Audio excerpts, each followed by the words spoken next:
Muito obrigado, professor Francisco Cordão.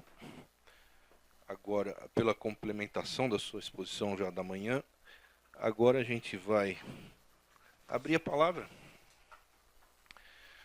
para intervenções, comentários, perguntas, talvez respostas. Professor João, já se inscreveu? Como eu esqueci o seu nome? João e Jonas. Uma dupla sertaneja da escola Pelo amor pública. de Zeus, né? Bom, boa tarde. Eu tenho duas perguntas, na verdade. Primeiro é uma aproveitar, né? Eu não conheci o senhor, sou professor do Estado, portanto, nunca tive contato com ninguém do Conselho Estadual de Educação, estou tendo agora, e estou vendo que o senhor é uma história viva aí da educação nesse país. Quando que o político caiu do projeto pedagógico? Quando que o político caiu do projeto pedagógico? Porque quando eu estudei licenciatura, há 20 anos, era o PPP. E aí, de repente, na LDB de 96, nós temos a proposta pedagógica. E aí, na sua fala, me suscitou isso, é só uma questão, quando é que cai essa terminologia, né, que tem uma conceitualização por detrás bem importante também.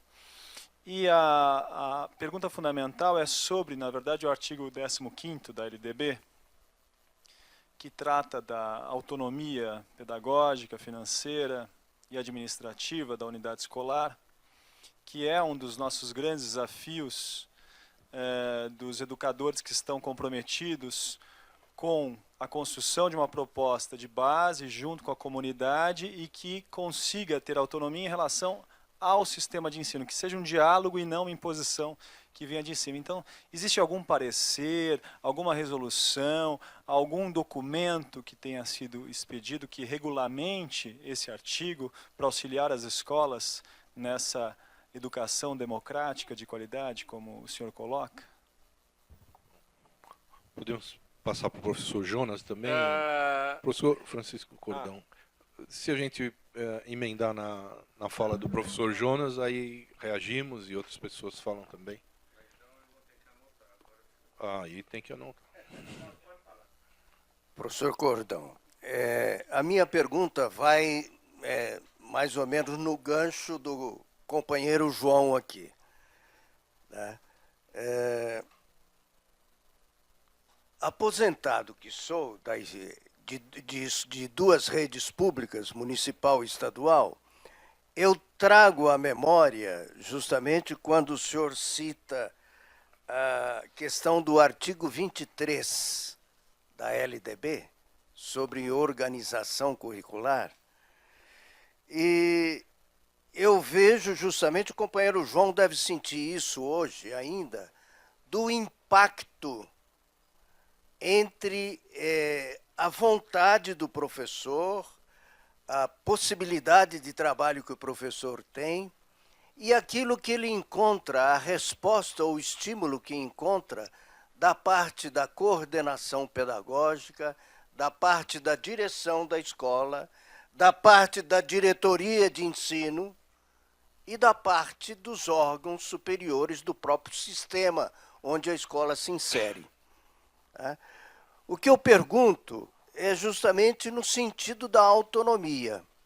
Se existe essa autonomia determinada por uma lei federal, a LDB, em seu artigo 23, como é que muitas vezes se observa que a direção da escola faz com que o professor engula, mesmo que não aceite, goela abaixo, não é?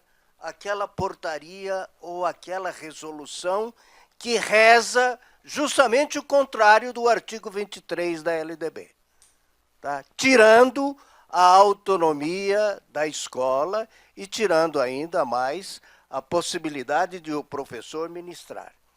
Isso daí fundamenta, inclusive, certas manifestações de arrivistas e de moleques atrevidos, como um vereador aqui da capital, não é? Ao questionar questões relacionadas com a famigerada escola sem partido. Tá?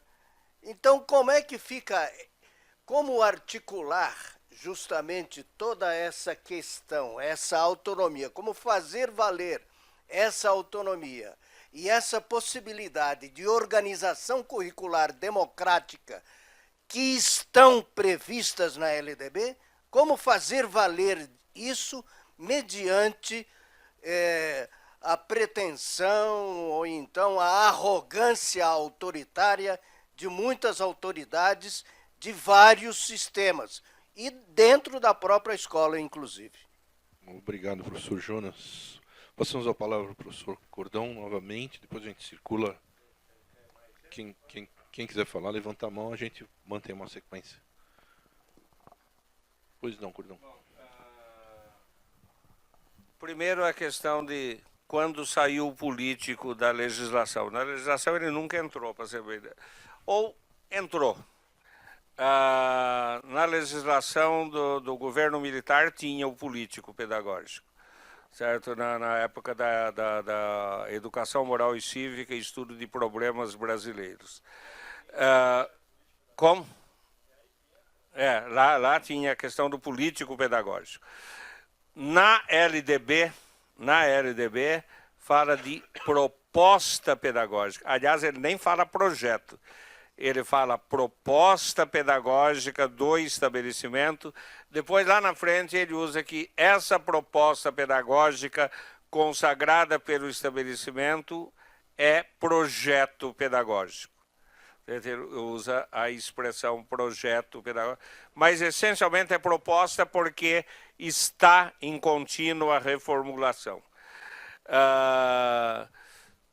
O próprio Paulo Freire não precisa pôr político, e todo projeto pedagógico é político. Na realidade, quando ele explicita muitas vezes o político, é daí que ele está explicitando uma visão muito mais partidária do que político. Certo? Político, toda ação educacional é política. Certo? E quando ele fala sem política, aí sim, aí que ele está sendo mais político ainda, certo? Mas de outra, em termos de outra direção. Até eu fui ver quando você falou o artigo 15, o artigo 15 da LDB fala: os sistemas de ensino assegurarão às universidades escolares públicas de educação básica. Eu fui ler de novo o artigo 15 e falei, será que lá está o político? Não, não estava. Que integram progressivos graus de autonomia pedagógica e administrativa e de gestão financeira. Aqui ele tomou cuidado de colocar progressivos graus de autonomia, porque ele não estava tratando apenas do pedagógico, administrativo e de gestão financeira, vírgula, observadas as normas gerais do direito público financeiro. Certo?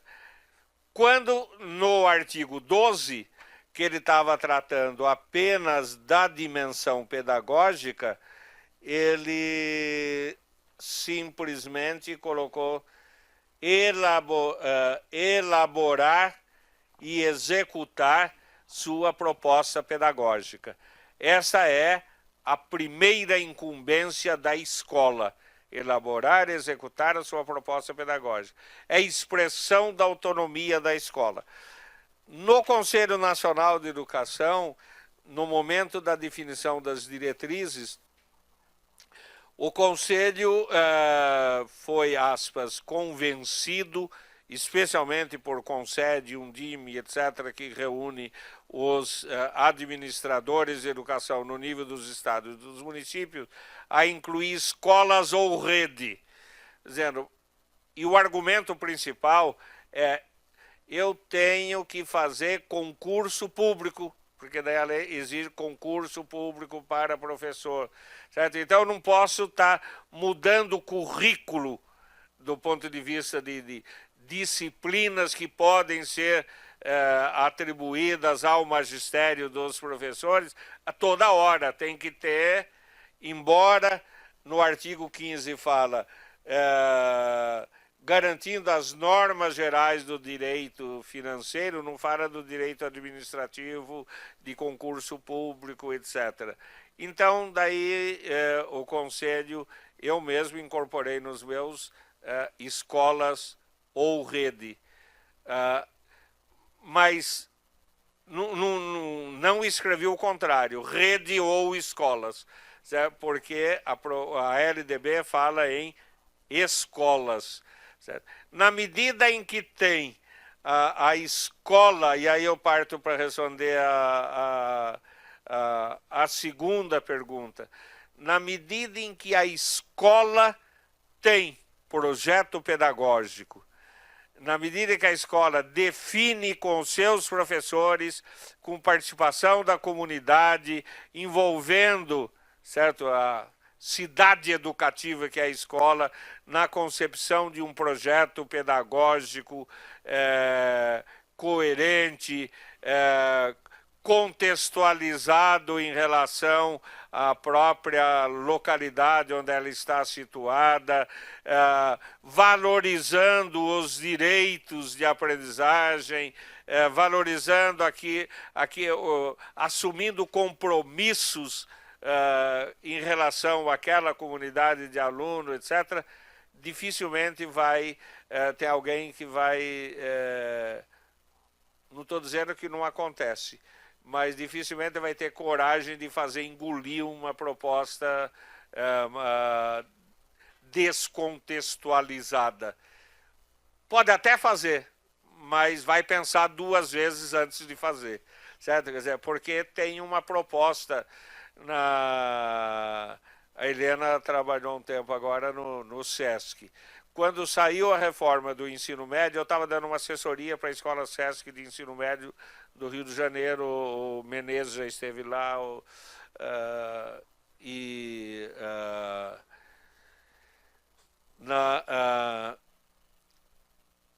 eles perguntaram o que isto muda na escola, que tem um projeto pedagógico coerente, coordenado, trabalhado em conjunto. Não fez nada, certo? Porque está atendendo à essência do que está definido na LDB com um projeto pedagógico consistente. Não sei se respondi. Tudo bem. O Menezes estava inscrito, depois Helena. Quem mais quiser levanta a mão, a gente mantém a sequência. Eu quero me inscrever também para fazer comentários. Bom, eu queria discutir um pouco a formação e carreira do professor como 2 coisas associadas. Eu fiz essa apresentação, é uma ideia fixa minha, meu mantra, quase há alguns anos, apresentei isso para você no Conselho Nacional de Educação. Isso, lamentavelmente, a meu ver, caminha muito pouco. A ideia é, só para ficar na letra P, profissões de que depende a vida humana, como pediatra, piloto e professor, são profissões que se aprendem exercendo a profissão. Quer dizer, ninguém se torna piloto sem pilotar, ninguém se torna pediatra sem lidar com crianças com supervisão. Isso tem que valer para professor também. E significa, portanto, que o professor se forma na escola. E a faculdade que pretenda formar um professor precisa ter uma relação orgânica com escolas por cuja qualidade responde. Isso deve valer também para a medicina ou para a pilotagem. Isso não acontece. Quer dizer, os estágios, para usar outra letra P, são perfunctórios, quer dizer, são para constar. E mesmo quando os estágios são mais sérios, tipo residência pedagógica, eu conheço de perto uma universidade pública que tem residência pedagógica, ela não tem um vínculo orgânico com as escolas e uma responsabilidade por sua qualidade.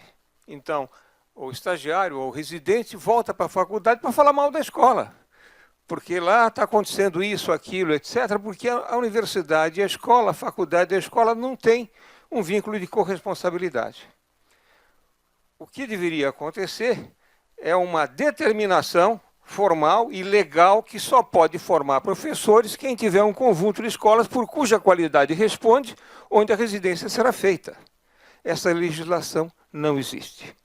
Com relação à responsabilidade das universidades públicas com relação à educação pública, vale lembrar que a maioria esmagadora dos professores das escolas públicas, nesse estado, por exemplo, são formados em escolas privadas, em universidades privadas, onde o vínculo é ainda menor.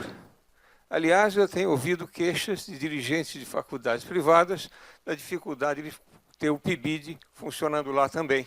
PIBID, que é um dos melhores programas do MEC, mas já, mesmo na gestão do governo anterior, já tinha sido emagrecido por corte de verbas, diminuição. PIBID não poderia ser um programa para quem quer. Ia ser obrigatório. Está formando professor, tem que ter uma formação inicial na escola. Isso com relação à formação. Agora, com relação à carreira. Se eu tenho que formar professores na escola, eu tenho que ter formadores na escola. Tem que ter professores na escola que, por sua qualificação, formação, etc., possam ser mentores ou formadores na escola. Isso corresponderia a uma carreira do professor na escola que não seja ficar velho como hoje. Ou virar gestor, porque é uma maneira de progredir, deixar de ser professor, virar gestor. Então, se você estivesse na escola, e eu faço as contas, você imagina uma vida útil do professor de 30 anos e uma formação em torno de 4 ou 5 anos, para cada 6 professores da escola, tem que ter um formador, pelo menos, e um formando um residente na escola. Essa relação não existe. É que você vale para toda a escola.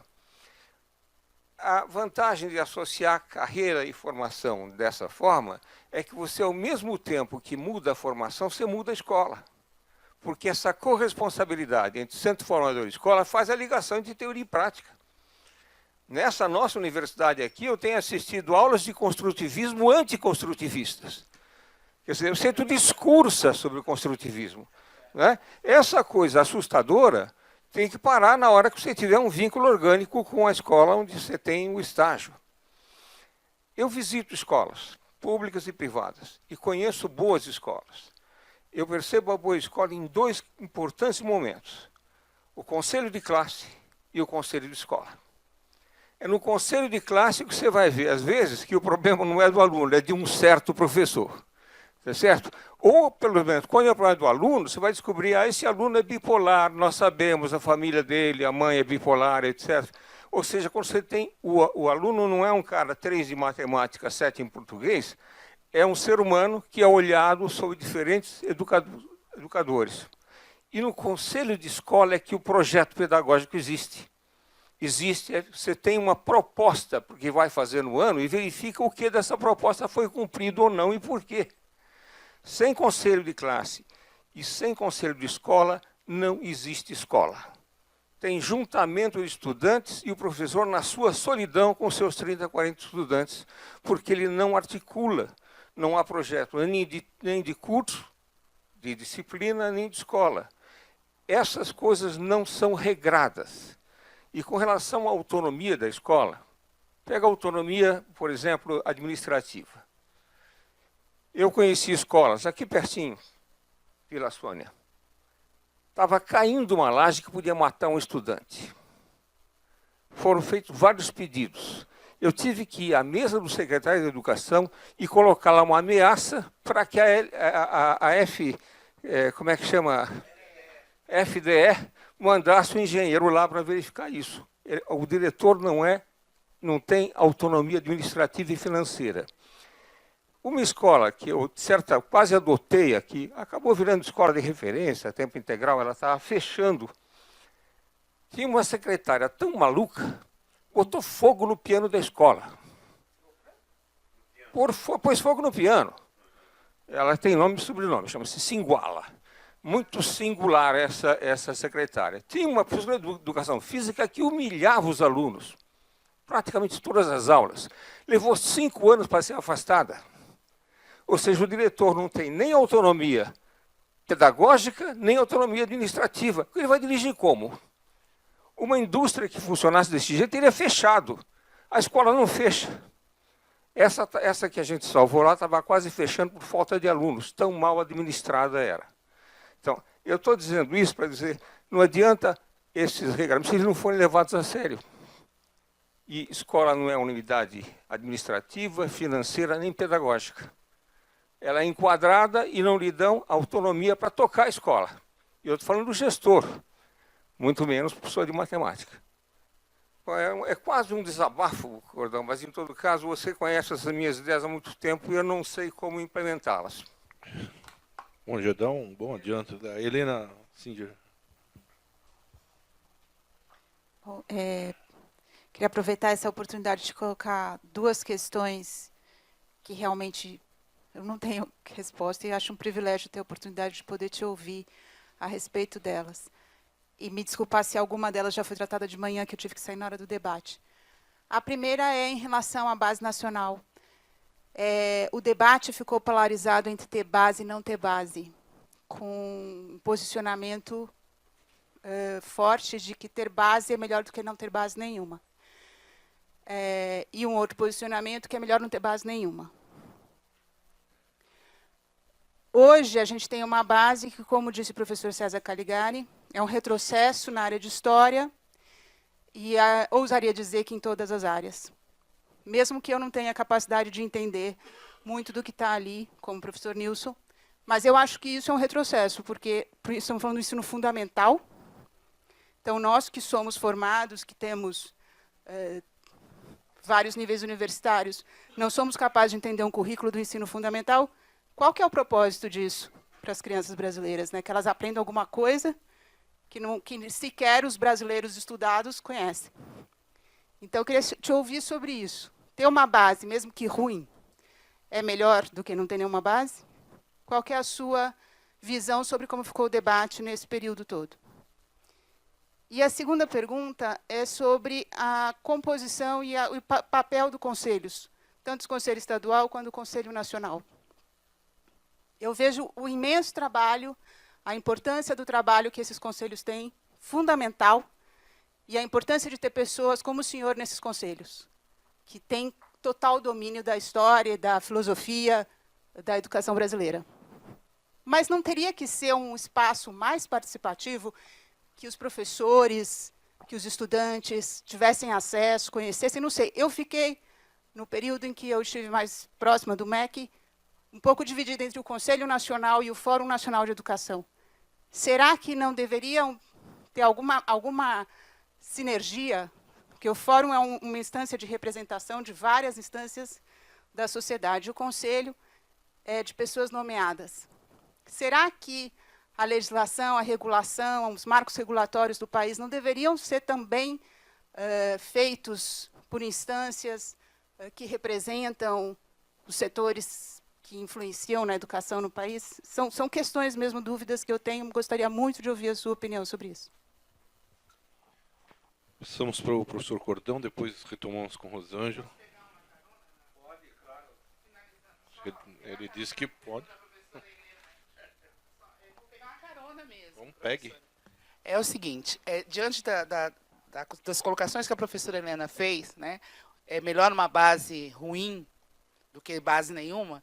Aí eu pego uma carona nas colocações da professora Helena e nas colocações feitas agora pelo professor Menezes. Porque, assim, uma base ruim para uma escola sem autonomia, com professores formados com muitos problemas, né, no seu percurso inicial de formação. Essa base vai ter algum tipo de impacto, de relevância nos processos de aprendizagem dos alunos, que é, em princípio, o que importa?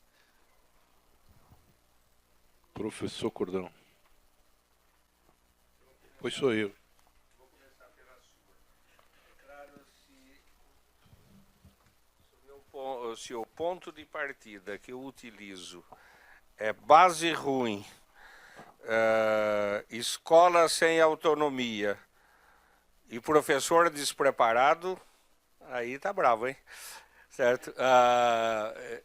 Se eu parto deste cenário,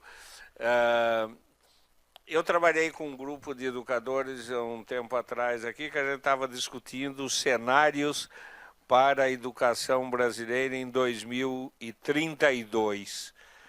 Até saíram publicados os 4 cenários que nós produzimos A gente usou o nome de pássaros para não falar que a gente estava torcendo por um para outro cenário, embora pelo nome dos pássaros dê para imaginar o que a gente está imaginando. Ele apresentou lá, então tá bom. Mas esse cenário a gente não considerou, não achou que seria um cenário para 32. Eu só vou falar por que nós escolhemos 32. É o centenário do Manifesto dos Pioneiros da Educação Nova. Por isso que a gente imaginou um cenário para 2032. Mas eu não entro no mérito de componente por componente, área por área, se essa base nacional é boa ou é ruim, se ela podia ser melhor, certo? Até porque seria uma irresponsabilidade. O César pode falar isso porque ele estudou isso esses últimos tempos, eu não estava mais no Conselho, certo? O meu mandato no Conselho venceu em julho do ano passado, então eu estava fora do Conselho. Acompanhei, etc., mas até li grande parte dos documentos, critiquei, mandei sugestões para alguns conselheiros.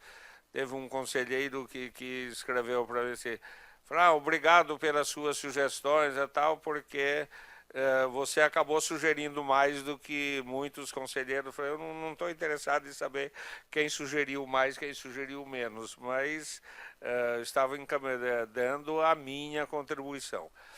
Eu, na reta final da discussão, eu me envolvi, a pedido do presidente do Conselho Nacional de Educação, no debate do parecer e da resolução, certo?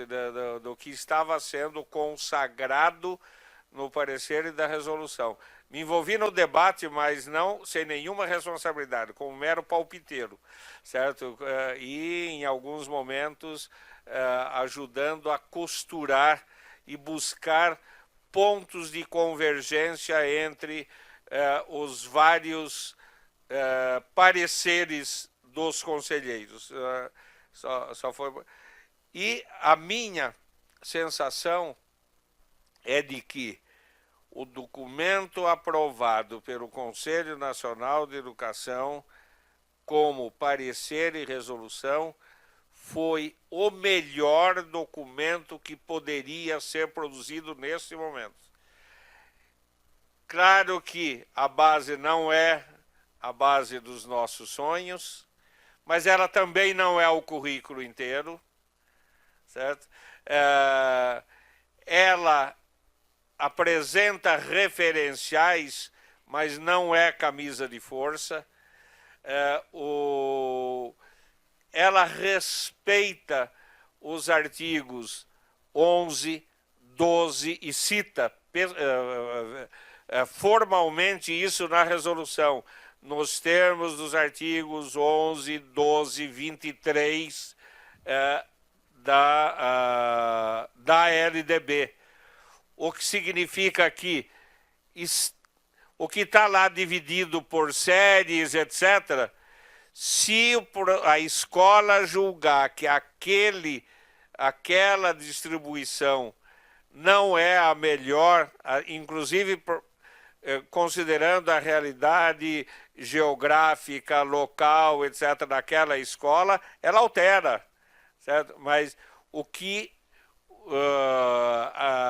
o artigo 33 está citado nesse sentido, que o que interessa é o resultado de aprendizagem dos alunos, em termos de resultado de aprendizagem.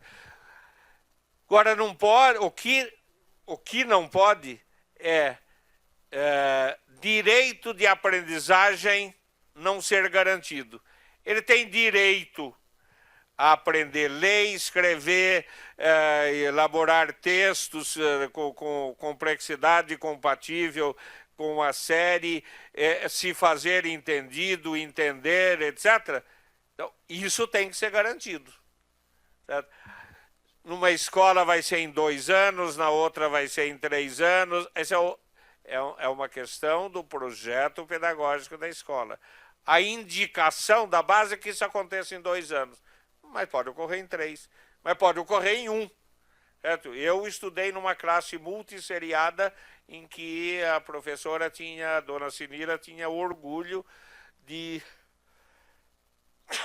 Desculpe.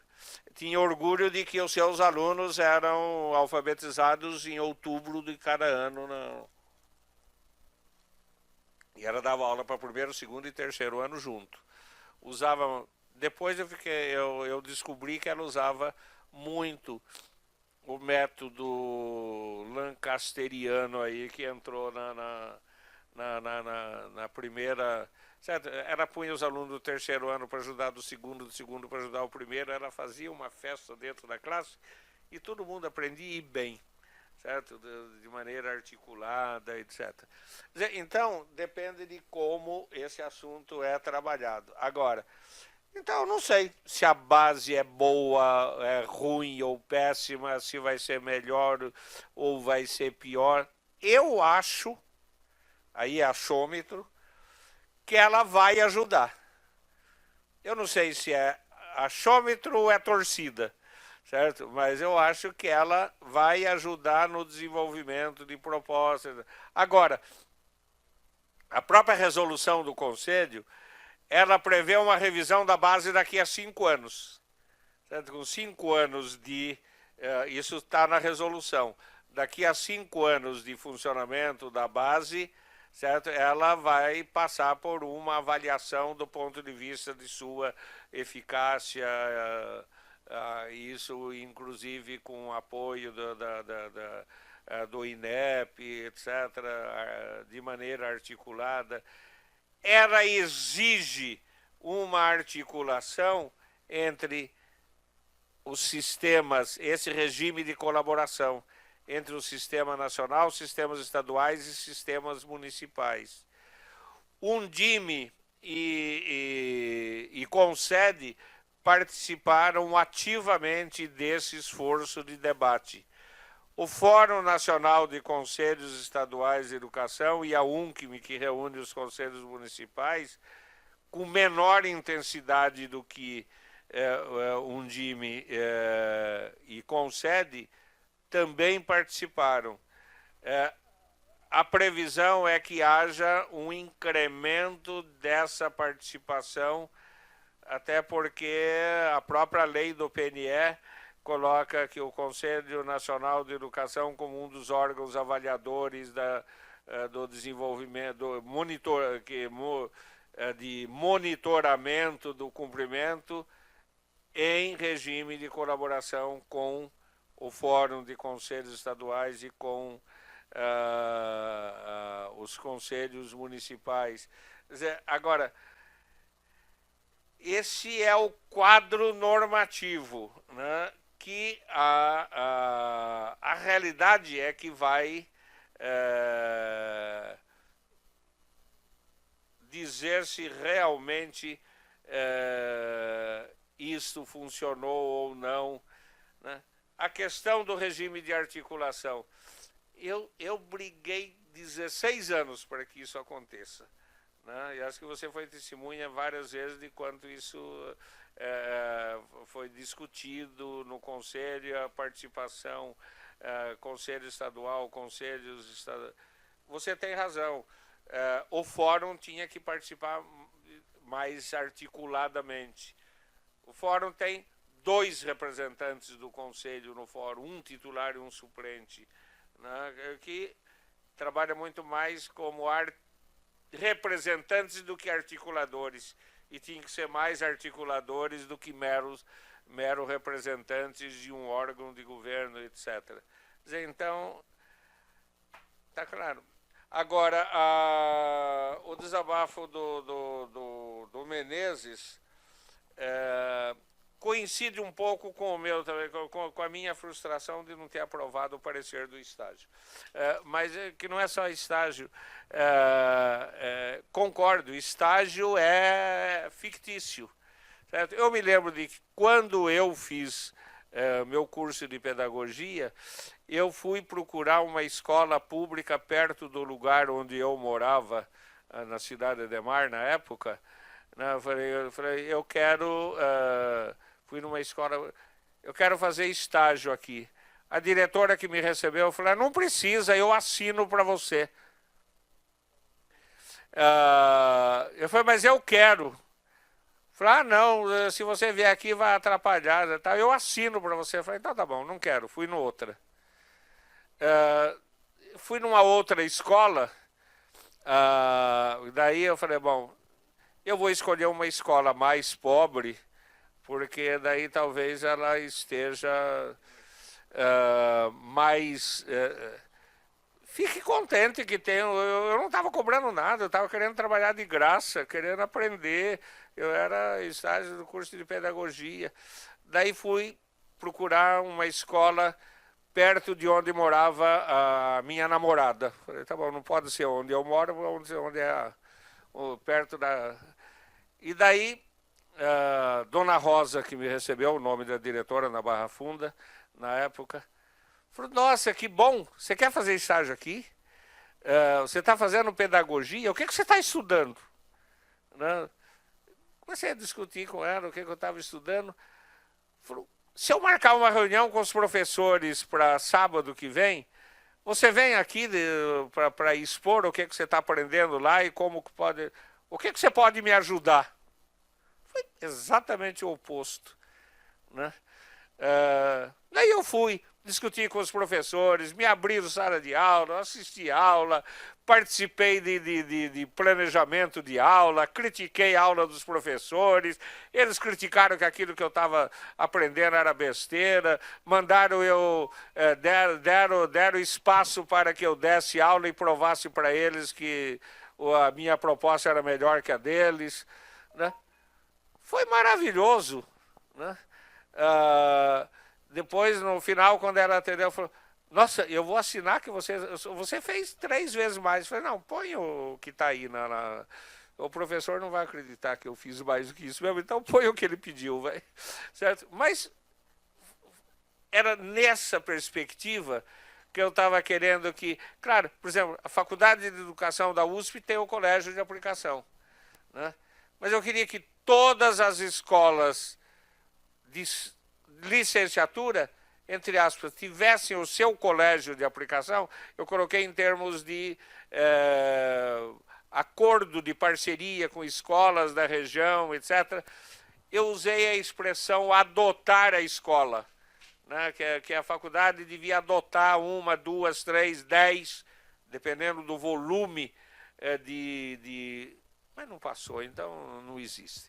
Certo? Mas eu concordo com o Menezes, a gente tem que caminhar para isso. Certo? Tem que articular efetivamente os cursos de pedagogia com a realidade das escolas. Eu aprendi muito no meu estágio na Água Funda. Eu aprendi muito no meu estágio na Água Funda. Certo? Porque tive sorte de cair com uma diretora que valorizou, ficou feliz, porque era uma escola super carente. Então foi ótimo e foi muito bom para mim também, porque depois acabei me envolvendo com educação de jovens e adultos, acabei dando aula de alfabetização de adulto, que daí já era fora do estágio, era porque tinha e não tinha professor, eu tinha tempo, falei, vamos lá. Certo? Mas isso, o aluno tem que ser estimulado. E com isso eu aprendi a trabalhar com adultos, certo? Que não estava no programa inicial da própria escola e nem entrou no currículo, mas entrou no aprendizado do aluno. E isso tem que ser, nessa articulação você aprende, de verdade. Não sei se tem mais coisa que eu notei aqui do que eu falou. Essa questão do vínculo, né? E essa questão do público-privado, na formação de professores, nós estamos com um pepinaço na mão, que a gente precisa resolver, certo? Mas eu acho que a gente só vai resolver a partir de projetos pedagógicos das escolas, e acho que a universidade poderia dar uma mãozinha nessa. Certo? Na medida que você tem essa articulação, né, você consegue mudar muita coisa. A região de Votuporanga tem uma espécie de consórcio municipal do Noroeste Paulista, né, articulando formação de professores, projetos articulados, estágio das faculdades e das escolas municipais. Vocês ainda vão ouvir falar muito da região desse arranjo do Noroeste Paulista nos próximos anos, espero. Ok.